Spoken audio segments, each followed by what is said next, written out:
আচ্ছা, যারা তাবিজ করে বা কুফুরি কালাম পড়ে মানুষের শরীর খারাপ করার চেষ্টা করে তাদের হাত থেকে বাঁচার উপায় কি?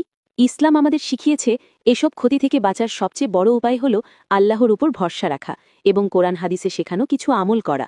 রাসূল সাল্লাল্লাহু আলাইহি ওয়াসাল্লাম বলেছেন, যে ব্যক্তি রাতে আয়াতুল কুরসি পড়ে ঘুমাবে তার জন্যে আল্লাহর পক্ষ থেকে একজন পাহারাদার নিযুক্ত থাকবে এবং সকাল পর্যন্ত কোনো শয়তান তার কাছে আসতে পারবে না।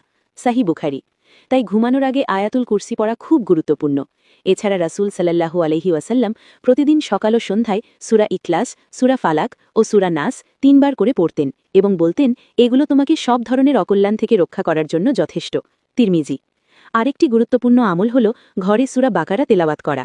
রাসূল সাল্লাল্লাহু আলাইহি ওয়াসাল্লাম বলেছেন, তোমরা তোমাদের ঘরকে কবর বানিও না। যে ঘরে সূরা বাকারা তেলাওয়াত করা হয় শয়তান সেই ঘর থেকে পালিয়ে যায়। সহিহ মুসলিম।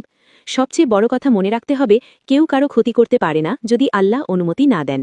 তাই সবসময় নামাজ, কোরআন ও দোয়ার মাধ্যমে আল্লাহর কাছে আশ্রয় চাইতে হবে। আমিন।